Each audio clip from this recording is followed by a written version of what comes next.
তাহলে আমরা এবার কোশ্চেন করব যে অনুসন্ধান পত্র বা ইএস বা এনকোয়ারি স্লিপ কি। ইংরেজিতে বলা হয় এনকোয়ারি স্লিপ, আর বাংলায় বলা হয় অনুসন্ধান পত্র, আর হচ্ছে সংক্ষেপে বলা হয় ইএস। ES, enquiry slip. যদি পরীক্ষায় আসে এনকোয়ারি স্লিপ কি বা অনুসন্ধান পত্র কি বা তদন্ত স্লিপ কি, সেক্ষেত্রে একই সংজ্ঞা হবে।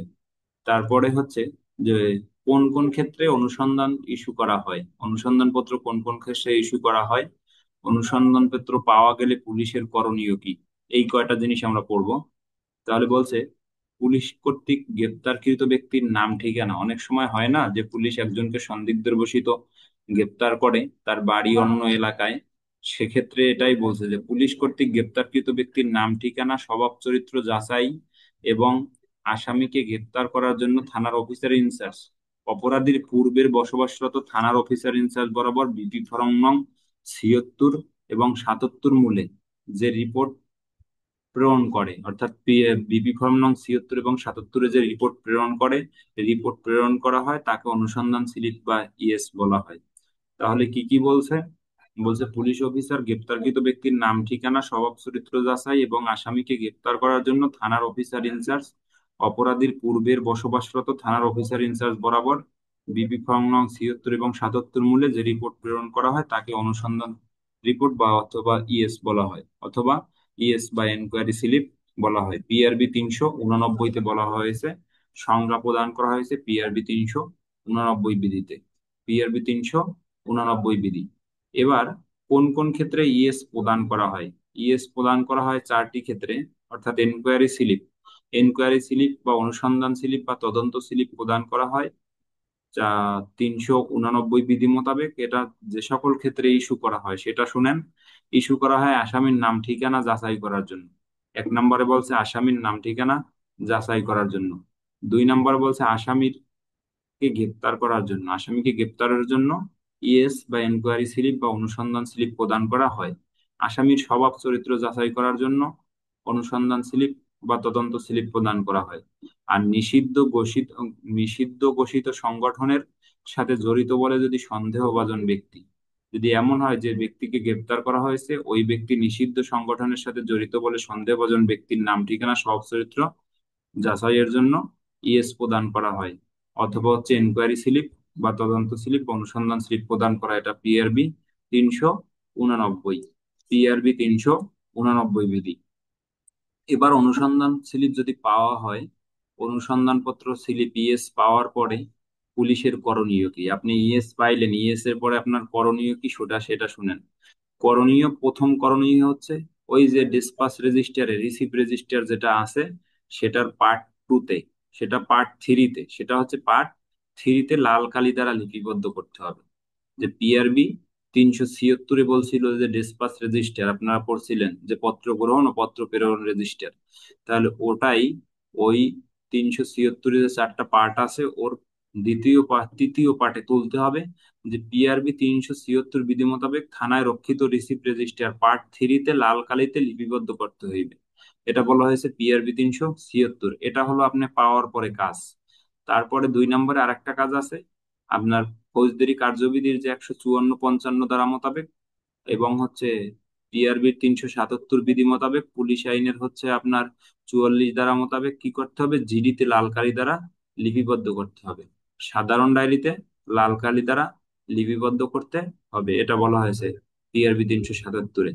এবার থানার সকল অফিসার ও ফোর্সদের বিষয়টি অবগত করতে হবে যে এই যে অনুসন্ধান স্লিপ আসার পরে রোল কল গ্রহণ করে বা যে কোনো ভাবে বেতারের মাধ্যমে অথবা হচ্ছে গ্রুপে মেসেজের মাধ্যমে কি করতে হবে? থানার সকল অফিসার ও ফোর্সদের বিষয়টি অবহিত করতে হবে। এটা বলা হয়েছে পিআরবি 152 বিধিতে। এটা বলা হয়েছে পিআরবি 152 বিধিতে। তারপর যে চৌকিদারি প্যারেড হবে, এই চৌকিদারি প্যারেডে সকল চৌকিদার ও দফাদারকে ঘটনাটা জানাতে হবে। চৌকিদারি প্যারেড হয় কত? পিআরবি 369, পিআরবি 370 বিধি মোতাবেক। তাহলে এই চৌকিদারি প্যারেডে সকল চৌকিদার ও দফাদারকে বিষয়টা জানাতে হবে। এটা বলা হয়েছে পিআরবি 369, পিআরবি 370-এ। এরপর যদি পড়েন তদন্তকারী অফিসার নিয়োগ করতে হবে। তদন্তকারী অফিসার যারা আছে, যে এই টিএসটা কারোর নামে হাওলা করতে হবে, নিয়োগ করতে হবে, এটা ফৌজদারি কার্যবিধির 156 ধারা এবং হচ্ছে পিআরবির 258 বিধি এবং পিআরবির 258 বিধি। এটা এখানে বলা হয়েছে। এরপর যদি আমরা দেখি, এরপর দেখলে আমাদের হচ্ছে যে সাক্ষ্য আইনের 125 ধারা মোতাবেক সোর্স নিয়োগ করতে হবে। যে সাক্ষ্য আইনের 125 ধারা মোতাবেক প্রয়োজনে সোর্স নিয়োগ করতে হবে, গোয়েন্দা নিয়োগ করতে হবে। এটা পিআরবি তেও বলা আছে। পিআরবি হচ্ছে 293 এবং 341 যে যদি অনুসন্ধান স্লিপ পান সেক্ষেত্রে সোর্স নিয়োগ করা হবে। পিআরবি 293 আর 341 এটা বলা বলা আছে। আচ্ছা, এরপর ঘটনার বিস্তার, এখন তো আপনি পাইলেন, পাওয়ার পরে আপনার সব কার্যক্রম শেষ, আপনি তথ্য সংগ্রহ করা শেষ, আপনি যে তথ্য যাচাই বাছাই করা শেষ, এবার আপনি কিভাবে প্রেরণ করবেন? প্রেরণ করতে হবে ঘটনার বিস্তারিত বিবরণ এসসিডি, এসসিডি, ঠিক আছে, এসসিডি সম্পূরক সিডির মাধ্যমে, কেস ডায়েরির মাধ্যমে, যে থানা হতে অনুসন্ধানপত্র বা ইনকোয়ারি স্লিপ ইস্যু হয়েছে সংশ্লিষ্ট থানার অফিসার ইনচার্জকে অবহিত করা হবে। এটা বলা হয়েছে পিআরবি 389 খ বিধিতে। যে থানা থেকে পাঠাইছিল ওই থানার অফিসার ইনচার্জ বরাবর এসসিডির মাধ্যমে, সম্পূরক সিডির মাধ্যমে, ঠিক আছে। আচ্ছা, কি করা হবে? যে এটা প্রেরণ করতে হবে তাদেরকে। এই ছিল আমাদের ইএস বা অনুসন্ধান স্লিপ বা তদন্ত স্লিপ বা এনকোয়ারি স্লিপ। তাহলে এবারে আমাদের কোশ্চেন হচ্ছে যে পুলিশ হেফাজতে থাকা আসামি যখন পরিবহন করা হবে সেই পরিবহনের সময় কি কি সতর্কতা অবলম্বন করা উচিত বর্ণনা করুন। আবারও বলতেছি যে পুলিশ হেফাজতে থাকা আসামি পরিবহনের সময় কি কি সতর্কতা অবলম্বন করতে হবে, করা উচিত তা বর্ণনা করুন। এটা পুলিশ হেফাজতে, এটা 2020 সালের এএসআই নিরস্ত্র পরীক্ষায়ও আসছে, ঠিক আছে। তাহলে আপনি কি কি সতর্কতা অবলম্বন, আপনি যাই লিখবেন যে পুলিশ হেফাজতে থাকা আসামি পরিবহনের সময় যে সকল সতর্কতা অবলম্বন করা উচিত তা নিম্নে বর্ণনা করা হলো। 1 নম্বরে লিখবেন যে পরিবহনকালে হাত করা সঠিক আছে কিনা তাহা পরীক্ষা করে দেখে নিতে হবে। সবার আগে আপনি যখন তাকে পরিবহন করবেন, গাড়িতে উঠাইতে চাইবেন পরিবহনে, সেক্ষেত্রে তার দেখে নিবেন যে তার হাত করা ঠিক আছে কিনা, এটা পরীক্ষা করে নেবেন। এটা বলা হয়েছে পিআরবি 703 বিধিতে, পিআরবি 703 বিধিতে। এরপর বলা হচ্ছে আসামি পরিবহনের পূর্বে দেহ ভালোভাবে তল্লাশি করে নিতে হবে। আসামি যখন পরিবহন করবে তখন আসামির দেহটা তল্লাশি করে ভালো করে নিতে হবে, যে তার কাছে কোনো ছোরা আছে কিনা বা কোনো প্রকার অস্ত্র ধারালো কিছু আছে কিনা, এটা আপনার পরীক্ষা করে নিতে হবে। এটা বলা হয়েছে ফৌজদারি কার্যবিধির 51 ধারা এবং 52 ধারায় এবং পিআরবি 322 বিধিতে। এবং পিআরবি 322 বিধিতে কি বলা হয়েছে? যে আসামি পরিবহনের পূর্বে আসামির দেহ ভালোভাবে তল্লাশি করতে হবে, ফৌজদারি কার্যবিধির 51 52 এবং পিআরবি 322। এরপরে হচ্ছে আসামি পরিবহনের সময় কমান্ডার ফোর্সদের সতর্ক করবেন। আসামি যখন পরিবহন করা হবে তখন কমান্ডার নির্দেশনা দেবেন এবং ফোর্সদের হচ্ছে গিয়ে সতর্ক করবেন যাতে আসামি পলায়ন করতে না পারে বা আসামি ছিনিয়ে নিতে পারে। এটাও বলা হয়েছে ওই যে 703 বিধিতে। 703 বিধিতে যেটা বলছিল যে সবার আগে দেখে নিবেন যে হাত করা ঠিক আছে কিনা। আর ওইটাই আর একটা কথা বলছে যে আসামি পরিবহন কমান্ডার কি করবে, ফোর্সদেরকে সতর্ক করবে যাতে হচ্ছে আসামি পলায়ন করতে না পারে বা ছিনিয়ে নিতে পারে। এটাও বলা হয়েছে 703 বিধিতে, পিআরবি 703। এরপরে হচ্ছে পরিবহনের সময় হাতকড়া ব্যবহার করতে হবে। এই আসামি যখন আনা নেওয়া করা হবে দূর থেকে, পরিবহন করা হবে, তখন হাতকড়া ব্যবহার করতে হবে। এটা পিআরবি 330, 330-এ আছে হাতকড়ার ব্যবহার, ঠিক আছে, হাতকড়ার ব্যবহার। এরপর বলছে আসামি পরিবহনের সময় দুই হাতে হাতকড়া ব্যবহার করা যাবে না। কি বলছে? যে আসামি পরিবহনের সময় দুই হাতে হাতকড়া ব্যবহার করা যাবে না। এক্ষেত্রে একত্রে দুইজনের বেশি আসামিকে হাতকড়া ব্যবহার করা যাবে না। মানে যখন পরিবহন করা হবে, আসামি আনা নেওয়া করা হবে, তখন দুই হাতে হাতকড়া পরানো যাবে না, এটা বলছে। এবং হচ্ছে একাত্রে দুইজন আর বেশি হাতকড়া পরানো যাবে না। এখন একাত্রে দুইজন কিভাবে পরান? যে একজন আর ডান হাত আর একজন আর বাম হাত, ঠিক আছে, অথবা একজন আর বাম হাত আর একজন আর ডান হাত, এইভাবে পড়ানো হয়। তাহলে বলছে এই দুইজনের বেশিকে পড়ানো যাবে না। এটাও পিআরবি 330-ই বলা হয়েছে যেহেতু হাত করার ব্যবহার। আচ্ছা, এরপর বলছে নদীপথে পরিবহনের সময় হাত করা ব্যবহার করা যাবে না, তবে রশি ব্যবহার করা যাবে।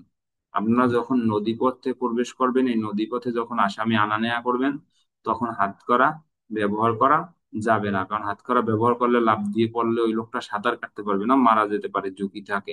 এজন্য কি করতে হবে? কোমরে রশি বেঁধে তারপর হাত করাটা খুলে দিতে হবে, ঠিক আছে। এটাই বলছে যে তবে কোমরে রশি ব্যবহার করা যাবে। এটা বলা হয়েছে 330-এর গ বিধি, মানে গোড়ার গ বিধি, গোড়ার গ বিধি। এরপর বলছে পরিবহনের কমান্ডার আসামি প্রেরণের সময় কিভাবে যাতায়াত করবে তার নির্দেশ দিবে। ঠিক আছে, পরিবহনের কমান্ডার আসামি প্রেরণের সময় কিভাবে যাতায়াত করতে হবে তার নির্দেশ দেবে। এবং আসামি পরিবহনের সময় রাস্তায় ঘুমানো যাবে না। রাস্তায় ঘুমানো যাবে না, যাত্রাপথে যেখানে সেখানে আসামিকে খাওয়া দাওয়া থেকে বিরত থাকতে হবে। যাত্রা বিরতি দিয়ে কোথাও আসামিকে খাওয়া দাওয়া করানো যাবে না, এই খাওয়া দাওয়া থেকে বিরত থাকতে হবে। আর যাত্রাপথে যত কম সময় যাত্রা বিরতি হয় সেদিকে খেয়াল রাখতে হবে। যাত্রাপথে যত কম সময় যাত্রা বিরতি দেওয়া যায় সেটা খেয়াল রাখতে হবে, এটাও বলা হয়েছে পিআরবি 330-এর গহা। এখন আপনি যদি হচ্ছে নিচে যাইয়ে পিআরবি আরো লিখতে চান তাহলে লিখে দিতে পারেন পিআরবি 330, 32, 703, 703 বিধি, এভাবে লিখে দিতে পারেন। এই ছিল আমাদের হচ্ছে আসামি পরিবহনের সময় কি কি সতর্কতা অবলম্বন করা উচিত, এতটুকু ছিল পিআরবিতে। এবার আমরা একটা জিনিস পড়বো, কেস ডায়েরি কাকে বলে বা সিডি। কেস ডায়েরি বা সিডি কাকে বলে, এটাও 2021 সালে এএসআই নিরস্ত্র পরীক্ষায় আসছে রিটেনে, যে কেস ডায়েরি বলতে কি বোঝায়। তাহলে কেস ডায়েরি যদি আসে তাহলে হচ্ছে কেস ডায়েরি হলো মামলা তদন্তকারী কর্মকর্তার মামলা তদন্তের ঘটনার ধারাবাহিক বিবরণী সহ অগ্রগতি প্রতিবেদন, যে নির্ধারিত ফরম নং বিপি ফরম 38-এ লিপিবদ্ধ করা হয় তাকে কেস ডায়েরি বলে। অর্থাৎ মামলা তদন্তকারী কর্মকর্তা মামলা তদন্তের ঘটনার ধারাবাহিক বিবরণী সহ অগ্রগতি প্রতিবেদন যে নির্ধারিত বিপি ফর্মে লিপিবদ্ধ করেন তাকে কেস ডায়েরি বলে। এটা বিপি ফর্ম হচ্ছে 38।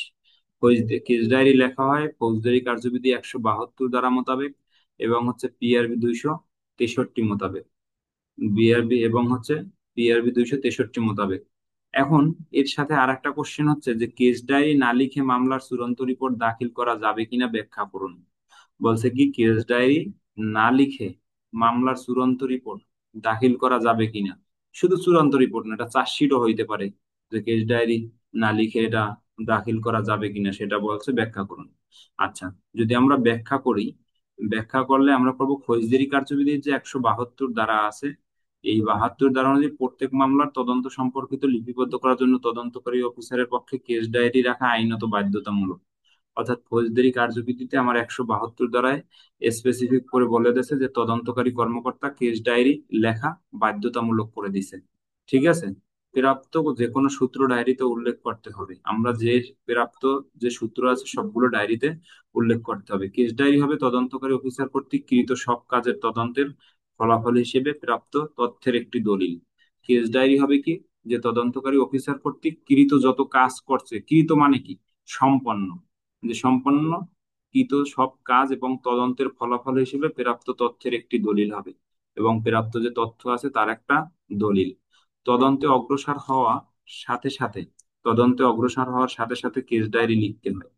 কি বলছে, যে তদন্তে অগ্রসর হওয়ার সাথে সাথে কেস ডায়েরি লিখতে হয়। মামলার শুরু থেকে শেষ পর্যন্ত কেস ডায়েরিতে কি করতে হবে, লিপিবদ্ধ করতে হবে। তাই কেস ডায়েরি না লিখে চূড়ান্ত রিপোর্ট বা হচ্ছে অভিযোগপত্র দাখিল করা সম্ভব নয়। তাহলে আপনি পাইছেন পরীক্ষায় যে কেস ডায়েরি দাখিল করে আপনি যদি কেস ডায়েরি না লিখে আপনি ফাইনাল রিপোর্টও দাখিল করতে পারবেন না আদালতে। আদালতে ফাইনাল রিপোর্ট দাখিল করতে পারলে হলেও আপনাকে সিডি লিখতে হবে, আর আপনি চার্জশিট দাখিল করলেও সিডি লিখতে হবে। এটা ফৌজদারি কার্যবিধি 172-এ বলা আছে, আর পিআরবি 263, 264-তে বলা আছে, এবং 264-তে বলা আছে। তবে একটু ব্যতিক্রম শোনেন, ব্যতিক্রমটা হয়েছে কি, যে ফৌজদারি কার্যবিধির 174 ধারা অনুসারে বলছে ফৌজদারি কার্যবিধির 174 ধারা অনুসারে অপমৃত্যু মামলার ক্ষেত্রে 24 ঘন্টার মধ্যে মামলা তদন্ত সম্পন্ন হলে কেস ডায়েরি লেখার প্রয়োজন নাই। একটু ব্যতিক্রম শোনেন, ব্যতিক্রম হয়েছে যদি অপমৃত্যু মামলা হয়, ফৌজদারি কার্যবিধির 174 ধারা অনুযায়ী যদি অপমৃত্যুর মামলা হয় আর সেই মামলা যদি 24 ঘন্টার ভিতরে চূড়ান্ত রিপোর্ট দাখিল করতে পারে, এই 24 ঘন্টার ভিতরে যদি চূড়ান্ত রিপোর্ট দাখিল করতে পারে সেক্ষেত্রে, বা মামলা তদন্ত 24 ঘন্টার ভিতরে যদি মামলা তদন্ত সম্পন্ন করতে পারে অপমৃত্যুর মামলা, একমাত্র তাহলে সেই অপমৃত্যু মামলার ক্ষেত্রে কেস ডায়েরি বা সিডি লেখার প্রয়োজন নাই। এটা বলা হয়েছে পিআরবি 299 আর হচ্ছে ফৌজদারি কার্যবিধির 174 দ্বারা। এই আমাদের এরপরে কোশ্চেন বলছে নিরীক্ষণে আছে, নিরীক্ষণের ইংরেজি হচ্ছে সার্ভিলেন্স, নিরীক্ষণের ইংরেজি হচ্ছে সার্ভিলেন্স। এটা পিআরবি 341-এ বলা আছে নিরীক্ষণের কথা, যে নিরীক্ষণে আছে এমন ব্যক্তিদের সম্পর্কে পুলিশ অফিসারের দায়িত্ব ও কর্তব্য। যে নিরীক্ষণে আছে অর্থাৎ নজরে রাখে না, যে নিরীক্ষণে রাখে, কয়দিন পর পর খবর নেয় পুলিশ, এই বিষয়টা হচ্ছে। আবার অনেক সময় না মুচলেখা থেকে সাইডে দিয়ে তাকে নিরীক্ষণে রাখা হয়। তাহলে এই সার্ভিলেন্সের কথা বলছে, যে নিরীক্ষণের আছে এমন ব্যক্তিদের সম্পর্কে পুলিশ অফিসারের দায়িত্ব ও কর্তব্য। তাহলে দায়িত্ব ও কর্তব্যের কথা এখানে বলছে কি, ক নম্বরে বলছে যে নিরীক্ষণে আছে এমন ব্যক্তি সম্পর্কে মাঝে মধ্যে, তবে 1 মাসের কম নয়, মাঝে মধ্যেই, ঠিক আছে, তবে 1 মাসের কম নয়, একজন ইন্সপেক্টর বা কাজের চাপ বেশি থাকলে একজন সাব ইন্সপেক্টর স্থানীয়ভাবে তদন্ত করবেন। স্থানীয়ভাবে তদন্ত করবেন, যে নিরীক্ষণে আছে এটা 1 মাসের, প্রতি 1 মাসের কম নয়, মানে প্রতি 1 মাসে একজন সাব ইন্সপেক্টর অথবা হচ্ছে ইন্সপেক্টর খবর নেবেন, তদন্ত করবেন যে লোকটা কি হালে আছে, কি করে, কোথায় থাকে। এটা নিরীক্ষণে আছে এমন ব্যক্তির উপর গ্রাম্য চৌকিদার নজর রাখবেন। এটা এএসআইও রাখে, এটা এএসআইও রাখবে, ঠিক আছে, এএসআই গ্রাম্য চৌকিদার তারা নজর রাখবে, এবং তাদের বাড়িতে অপরিচিত লোকজন যাতায়াত করলে তাদের সম্পর্কে থানায় রিপোর্ট প্রদান করবে। এই যে যারা চৌকিদার দফাদার আছে তারা হচ্ছে যদি দেখে যে তাদের বাড়িতে হচ্ছে অপরিচিত লোকজন যাতায়াত করে, তাহলে হচ্ছে এটা থানায় হচ্ছে এই সম্পর্কে রিপোর্ট প্রদান করবেন, ঠিক আছে, তা নিশ্চিত করেন। এরপর বলছে নিরীক্ষণে আছে এমন ব্যক্তিদের পূর্বপুরুষ ও সহযোগীদের ব্যাপারেও খোঁজখবর নিতে হবে। যে নিরীক্ষণে আছে এমন ব্যক্তিদের যে পূর্বপুরুষ আছে সেই তাদের পূর্বপুরুষ, এবং হচ্ছে যে পূর্বপুরুষের যে সহযোগী আছে তাদের ব্যাপারেও খোঁজখবর নিতে হবে। ওই ব্যক্তির যে পূর্বপুরুষের সহযোগী আছে তাদের ব্যাপারেও খোঁজখবর নিতে হবে। এরপর পর কি বলছে, সার্কেল এসপি নিরীক্ষণে আছে এমন ব্যক্তি সম্পর্কে কি ধরনের তদন্ত করতে হবে তার সিদ্ধান্ত নেবেন। সার্কেল যে স্যার আছে, সার্কেল স্যার নির্দেশ দিবেন যে নিরীক্ষণে আছে এমন ব্যক্তির তদন্ত সম্পর্কে কিভাবে কি করতে হবে তার সিদ্ধান্ত দেবে সার্কেল এসপি, এটা বলছে। ডাকাত সিদেলসর রাতে বাড়িতে আছে কিনা দেখতে হবে, যদি বাড়িতে না থাকে তাহলে ফিরে আসার পর তাকে অনুপস্থিতির কারণ জিজ্ঞাসা করতে হবে। মনে করেন হয় না ডাকাত সিদেলসর আগে চুরি করতো, ডাকাতি করতো, এখন বর্তমানে করে না, মুচলেখা দিছে বা হচ্ছে আদালতে স্বীকার করছে, তাহলে এই ব্যক্তিকে যদি রাত্রে না পাওয়া যায়, সেক্ষেত্রে কি কারণে পাওয়া যায় নাই তার অনুপস্থিতির কারণ জিজ্ঞাসা করতে হবে। তারপরে বলছে থানার অফিসার ইনচার্জ নিরীক্ষণে আছে এমন ব্যক্তির উপর নজর রাখার জন্য বিশেষ এজেন্ট বা ইনফরমার নিয়োগ করতে পারেন। যে থানার অফিসার ইনচার্জ যে যারা নিরীক্ষণে আছে তাদের সম্পর্কে নিয়মিত জানার জন্য, আপডেট পাওয়ার জন্য এজেন্ট অথবা হচ্ছে গুপ্তচর নিয়োগ করতে পারে, ইনফরমার, মানে হচ্ছে ওই যে আপনার সোর্স বলেন যেটাকে আপনারা, তাদের নিয়োগ করতে পারেন। গেজেটেড অফিসারগণ মাঝে মধ্যে সুযোগ মতো ব্যক্তিগতভাবে নিরীক্ষণে রয়েছে এমন ব্যক্তি পরিদর্শন করবেন। গেজেটেড অফিসার কারা, যে হচ্ছে আপনার সাব ইন্সপেক্টর এবং ইন্সপেক্টর, এদের কথা বলছে, যে রয়েছে এমন ব্যক্তিদের পরিদর্শন করবেন এবং অফিসারের ভ্রমণ ডায়েরি ও সংশ্লিষ্ট ব্যক্তির বৃত্তান্ত শিটে মন্তব্য লিখবেন। অর্থাৎ যে সে যাবে পরিদর্শন করবে তখন হচ্ছে এটা আবার তার পিডিতে, ঠিক আছে, এই পার্সোনাল ডায়েরিতে এটা লিপিবদ্ধ করতে হবে। থানার অফিসার ইনচার্জ দেখবেন যে নিরীক্ষণে রয়েছে এমন ব্যক্তি থানার প্রত্যেক কর্মচারী দেখা মাত্রই চিনতে পারে।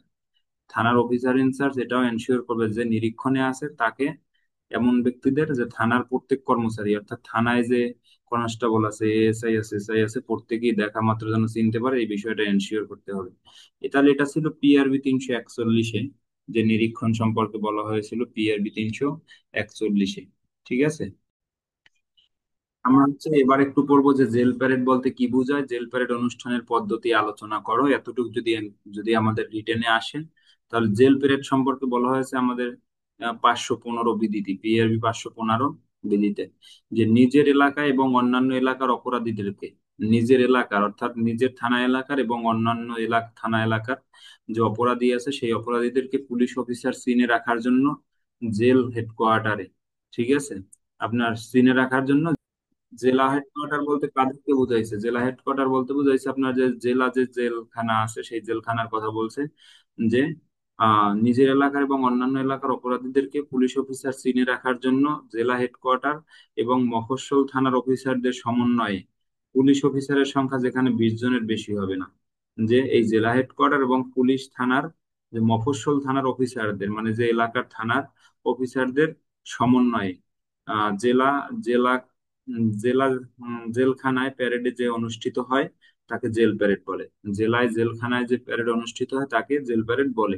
এই জেল প্যারেডে প্রত্যেক পদমর্যাদার পুলিশ অফিসার থাকবে, অর্থাৎ কনস্টেবল থেকে যত ঊর্ধ্বতন পর্যন্ত অফিসার থাকতে পারবে, তবে সেক্ষেত্রে 20 জনের বেশি হবে না।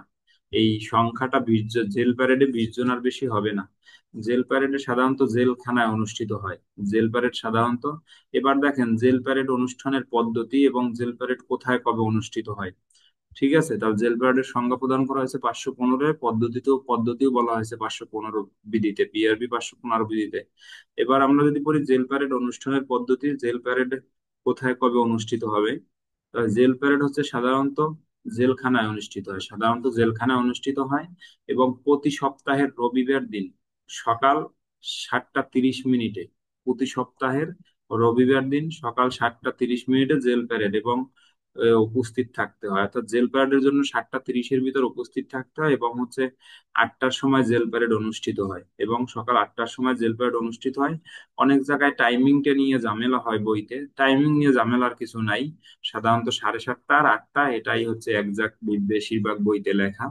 তাহলে এটা পিআরবি 515-তে বলা হয়েছে, এবং এটা বলা হয়েছে পিআরবি 515-তে। এবারে যদি আমরা দেখি আরেকটু পদ্ধতি আলোচনা করি, সেটা হচ্ছে যে এই জেল প্যারেডে কি করা হবে।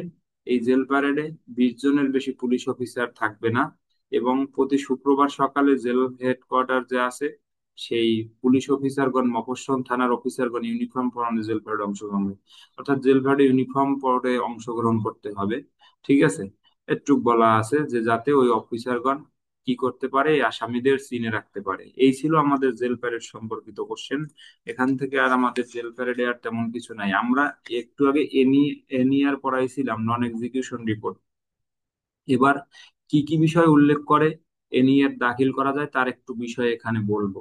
এর আগে বলছিলাম, তারপরও বলি কি কি বিষয়। 3টে বিষয়ের কথা এখানে বলছে। আমি ওই 3টে বিষয় অলরেডি আপনাদেরকে বলে আসছি।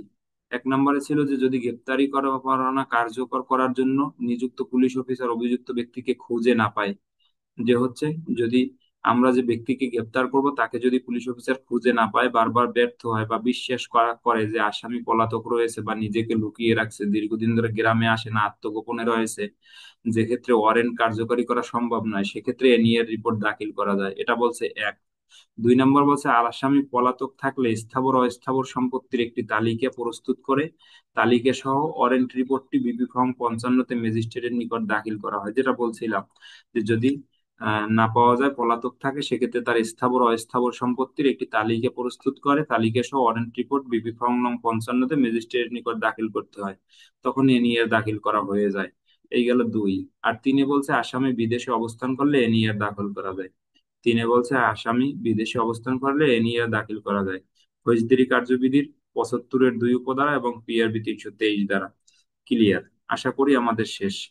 এরপরে আমরা একটা জিনিস দেখব, আমাদের এনইআর এর দাখিলের 3টে বিষয়, সেটা এর আগেও বলছিলাম, তারপরও সামনে আবার পড়ছে যেহেতু আরেকটু বলে দিলাম।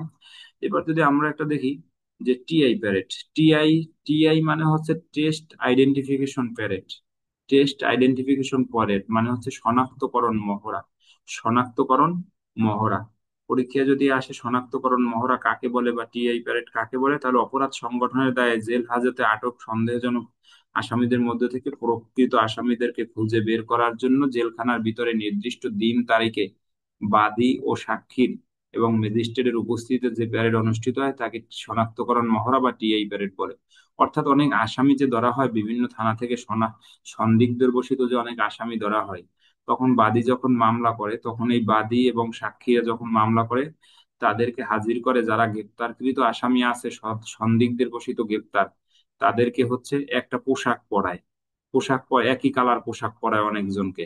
ঠিক আছে, 8 জন 10 জন, একজনের ক্ষেত্রে 8 10 জন, 2 জনের ক্ষেত্রে হচ্ছে 15 জন, 3 জনের ক্ষেত্রে আরো বেশি, এরকম যে পড়াই একাত্রে হাঁটানো হয়। হাঁটানোর পরে ওখানে সাক্ষী থাকে, বাদী থাকে এবং হচ্ছে ম্যাজিস্ট্রেট থাকে। এই তাদের উপস্থিতিতে হাঁটাইয়ে তাদেরকে হচ্ছে চিহ্নিত করা হয়। তাহলে এই যে প্যারেডটা অনুষ্ঠিত হয় এই নির্দিষ্ট দিন তারিখ ও সময়ে, এটা নির্দিষ্ট দিন তারিখ ও সময়ে বাদী ও সাক্ষী এবং ম্যাজিস্ট্রেটের উপস্থিতিতে যে প্যারেড অনুষ্ঠিত হয় তাকে টিআই প্যারেড বা শনাক্তকরণ মহড়া বলে। তাকে টিআই প্যারেড বা শনাক্তকরণ মহড়া বলে, এটা পিআরবি 282-তে বলা হয়েছে। সংজ্ঞাটা যদি আবার বলি তাহলে শুনেন, যে অপরাধ সংগঠনের দায়ে জেল হাজতে আটক সন্দেহজনক আসামিদের মধ্য থেকে প্রকৃত আসামিদেরকে খুঁজে বের করার জন্য জেলখানার ভিতরে নির্দিষ্ট দিন, ঠিক আছে, জেলখানার ভিতরে নির্দিষ্ট দিন ও তারিখে বাদী ও সাক্ষী এবং ম্যাজিস্ট্রেটের উপস্থিতিতে যে প্যারেড অনুষ্ঠিত হয় তাকেই শনাক্তকরণ মহড়া বা টিআই প্যারেড বলে। তাকেই শনাক্তকরণ মহড়া বা টিআই প্যারেড বলে। পিআরবি 282। এরপর যদি আমরা দেখি সন্দিগ্ধ ব্যক্তির শনাক্তকরণ মহড়া বা টিআই প্যারেডের পদ্ধতি নিম্নে বর্ণনা করা হলো।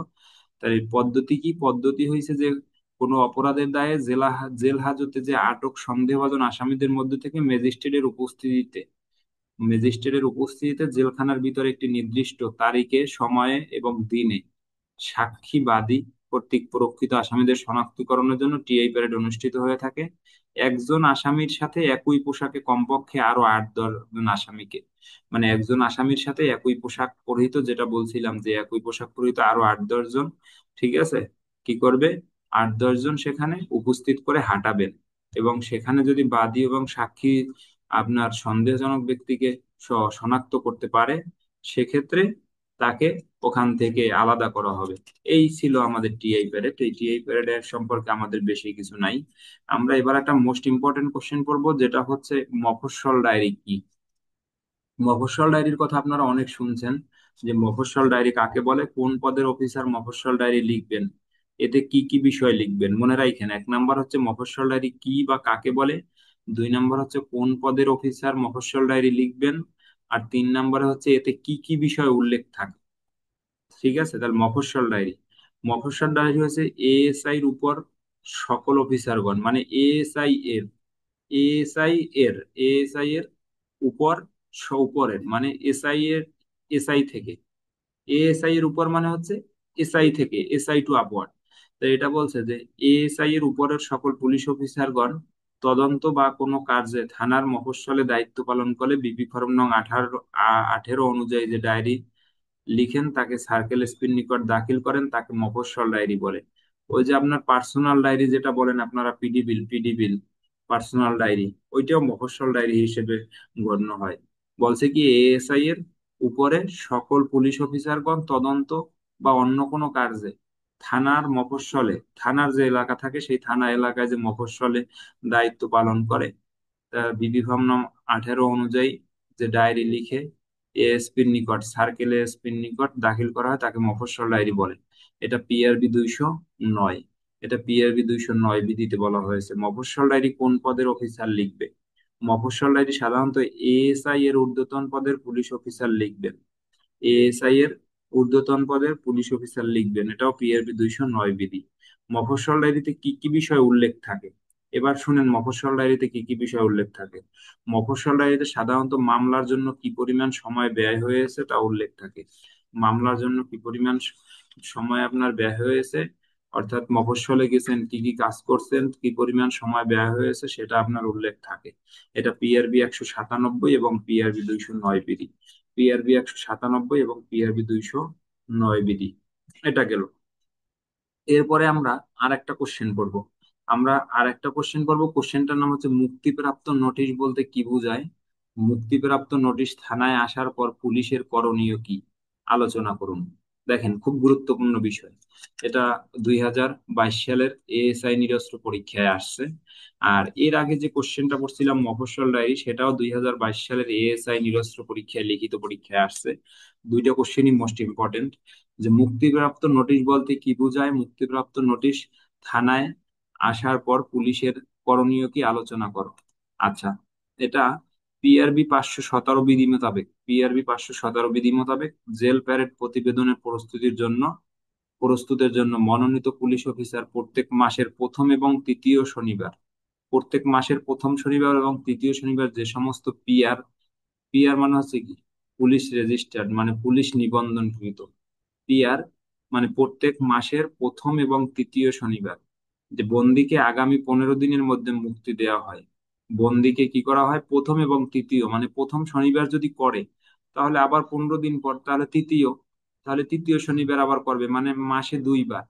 তাহলে এটাই বলছে যে আগামী 15 দিনের মধ্যে মুক্তি দেওয়া হইবে, এবং হচ্ছে যারা গত 15 দিনে মারা গেছে তাদের সাজা প্রদানের স্থান এবং বাসস্থানের বিচার না করা জেল হাজতে পিআর স্লিপ সংগ্রহ করতে হবে। আর পিআর অপরাধীদের পিআর মুখ স্লিপ মুক্তিপ্রাপ্ত নোটিশ গণ্য হবে। সহজ কথা, মানে বিষয়টি হচ্ছে যারা জেল হাজতে আছে, সেই জেল হাজতের মধ্যে আগামী 15 দিনে যাদেরকে মুক্তি প্রদান করা হবে তারা কোন অপরাধে হচ্ছে সাজা ভোগ করছে অথবা ভোগ করে নাই, সাজাপ্রাপ্ত হয় নাই, সেই বিষয়টা মাসে 2বার, মাসের প্রথম শনিবার এবং হচ্ছে তৃতীয় শনিবার পুলিশ অফিসার কি করে, তাদের নাম লিপিবদ্ধ করে, রেজিস্টার্ড করে খাতায়।